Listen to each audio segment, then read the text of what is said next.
Demo के अंदर, ना कि इस वर्डप्रेस के अंदर। डेमो के अंदर ये मूव होंगी। अब ये सारी फाइल अब एक लेवल पीछे चली गई हैं, यानी कि वर्डप्रेस के फोल्डर की कोई हैसियत नहीं रही यहाँ पे। अब यहाँ जो बात हो रही है वो डेमो की हो रही है। अब चूँकि वर्डप्रेस का फोल्डर खाली है, हमने इसमें से सारी फाइलें निकाल के यहाँ पे ले आए हैं, तो मैं इसको डिलीट कर देता हूँ इसको, कि हमारा कोई काम नहीं। इस जिप को भी मैं डिलीट कर देता हूँ, अब फर्दर हमारी इसकी ज़रूरत नहीं। अब यहाँ पर ये फाइलें आ चुकी हैं, तो अगर मैं अब इसको रीलोड करूँगा तो, क्योंकि अब ये रीलोड नहीं होगा, अब ये एरर देगा। लेकिन अगर मैं खाली अब डेमो को लोड करूँगा तो आ जाएंगी, फाइल्स आ जाएंगी। देखें कॉन्फ़िगरेशन स्टार्ट हो गई है। अब मैं इसको कंटिन्यू करता हूँ, मुझे इंग्लिश में रखना है। और लेट्स गो। वो कह रहा है आपके पास आगे जाने से पहले डेटाबेस नेम होना चाहिए, जो कि हमारे पास है। यूज़र नेम होना चाहिए, वो भी हमारे पास है। पासवर्ड भी हमारे पास है। होस्ट जो है उसको हम डिफ़ॉल्ट रहने देंगे। टेबल प्रीफिक्स को भी हम डिफ़ॉल्ट रहने देंगे, उसको हम चेंज नहीं करेंगे।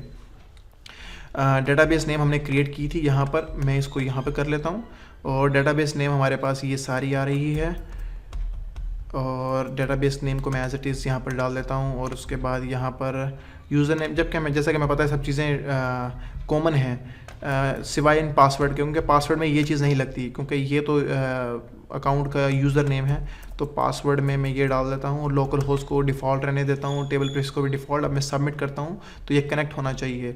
वो कह रहा है आपने कनेक्ट कर लिया है सक्सेसफुली, यानी कि आपका ये जो वर्डप्रेस है उसने डेटाबेस को कैच किया है। ज़ाहिर बात ये एग्जिस्ट करती थी तो कैच किया है। अब जैसे मैं रन इंस्टॉल करूँगा तो अब ये जो सारा वर्डप्रेस की जो फाइल्स हैं, उनका जो डाटा है वो उस डेटाबेस में स्टोर हो जाएगा जिसको मैंने अभी क्रिएट किया है, यानी कि आपस में दोनों लिंक हो जाएंगी। उससे फर्दर जितनी भी हम फ्यूचर में पोस्ट अब ऐड करेंगे अपनी साइड में, पेजेस, वो तमाम डाटा उस डेटाबेस में जाता रहेगा। तो इस तरह ये वर्डप्रेस डेटाबेस से कनेक्ट हो गया है। अब मैं रन द इंस्टॉल करता हूँ। रन इंस्टॉलेशन रन होगी। साइट का टाइटल क्या रखना है, तो ओबियसली डेमो साइट है, तो डेमो हाइफन नॉलेज, सॉरी ये should be knowledge idea Siraj. Okay user name Siraj होगा। ओके सिराज की जगह हम इसको डेमो कर लेते हैं। ओके और पासवर्ड जो इसका है important, you will need to, password आपका इसका स्ट्रॉन्ग होना चाहिए। लेट्स सपोज यहाँ पर मैं इसको हाइड रहने देता हूँ, ठीक है। और यहाँ पर ईमेल जो है वो मैं दे देता हूँ siraj@knowledgeidea.com। अगर मैं चाहता हूँ सर्च इंजन में कि मेरी साइट अभी काम पे है तो गूगल इसको क्रॉल ना करे तो मैं इसको चेक कर सकता हूँ। लेकिन अगर मैं चाहता हूँ कि नहीं गूगल क्रॉल करना शुरू कर दे तो मैं इसको चेक ना करूँ, यानी कि गूगल को डिस्करेज करेगा कि इसको क्रॉल ना करे। डिस्करेज मतलब कि इसको गूगल को परमिशन नहीं देगा कि अभी मेरी साइट को क्रॉल करो। गूगल को कहेगा यार अभी वेट करो जब तक मैं आपको इजाज़त नहीं देता। तो मैं अभी गूगल को, मुझे क्योंकि ये साइट एक डेमो है तो ये क्रॉल नहीं होनी चाहिए, गूगल पे नज़र नहीं आनी चाहिए डेमो, तो इसको मैं डिस्करेज कर देता हूँ। अब मैं इंस्टॉल वर्डप्रेस करूँगा तो वर्डप्रेस इंस्टॉल हो जाएगा सक्सेसफुली। अब आप देखिएगा कि वर्डप्रेस जो है वो इंस्टॉल हो चुका है और वो मेरे सामने आ चुका है उसका डैशबोर्ड ऑटोमेटिकली। तो यहाँ पर वो कह रहा है कि 4.7.1 आपने इंस्टॉल किया, जबकि 4.7.2 अवेलेबल है। तो अब मैं ऐसा करूँगा कि पहले इसको अपडेट कर लेते हैं। यहाँ पर जाके ये वर्डप्रेस का डैशबोर्ड है, यहाँ से आप तमाम फंक्शनैलिटीज़ करते हैं, पोस्ट को ऐड करते हैं। बाकी मैं वर्डप्रेस के बारे में भी ट्यूटोरियल बनाऊंगा डेफिनेटली, वो भी आपको मेरे या तो यूट्यूब चैनल से या फिर मेरी वेबसाइट नॉलेज आइडिया से एक्सेस होंगे, ठीक है। तो अब वर्डप्रेस, अब इसको अपडेट करना है।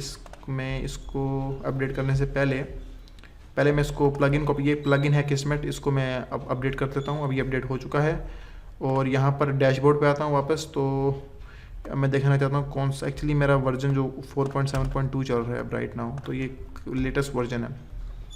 अब हमारे पास ये वर्डप्रेस इंस्टॉल हो चुका है। हमारा ये जो पॉइंट है हाउ टू इंस्टॉल वर्डप्रेस ये कंप्लीट हो चुका है। Why WordPress is best for SEO, इसके बारे में थोड़ी बहुत आपको मैं इन्फॉर्मेशन देता हूँ।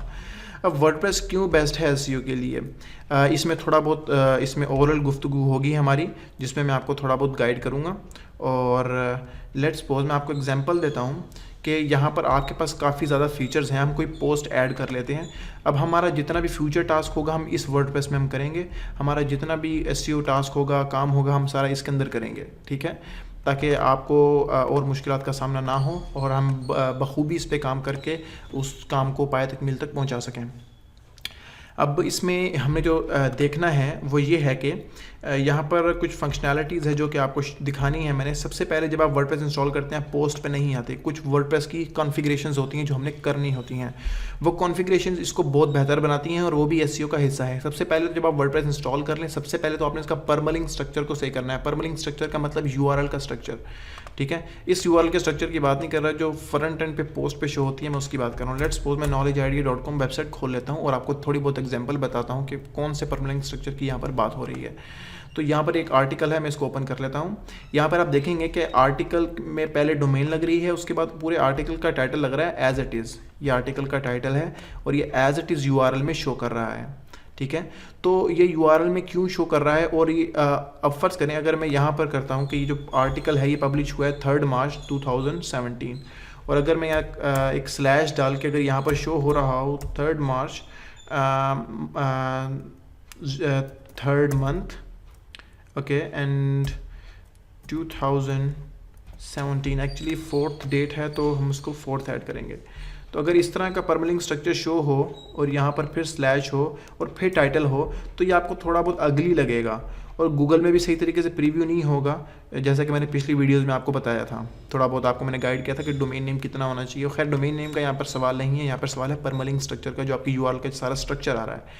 तो अगर आप चाहते हैं कि, क्योंकि बाय डिफ़ॉल्ट ऐसे ही शो होता है वर्डप्रेस के अंदर, और काफ़ी दूसरी साइडें होंगी जहाँ पर आप देखेंगे कि कुछ इस तरह की नोयत होगी, इंडेक्स .php कुछ शो हो रहा होगा, कहीं पे .html शो हो रहा होता है। तो html ठीक है ये, लेकिन ये भी नहीं होना चाहिए मेरे लिहाज से। तो बाकी इस तरह की अगर मैं चाहता हूँ कि इसको मैं रिमूव करना चाहता हूँ, उसको नहीं चाहता, और बिल्कुल नॉलेज आइडिया का बिल्कुल इस टाइम जो फ्रेश जो लेआउट स्ट्रक्चर है बिल्कुल इस तरह कम एक परफेक्ट तरीके से चाहते हैं, तो उसके लिए आपको वर्डप्रेस में थोड़ी बहुत सेटिंग करनी होती है, जो कि मे बी 2 और 3 क्लिक्स के बाद डन हो जाता है। उसमें ये होता है कि आप सेटिंग्स में आते हैं, सेटिंग्स में यहाँ पर आपको लास्ट ऑप्शन दिखती है परमलिंक्स, ठीक है। परमलिंक्स में अब आप आते हैं, तो अब यहाँ पर आने के बाद यहाँ पर आप देखते हैं कि पोस्ट नेम आपको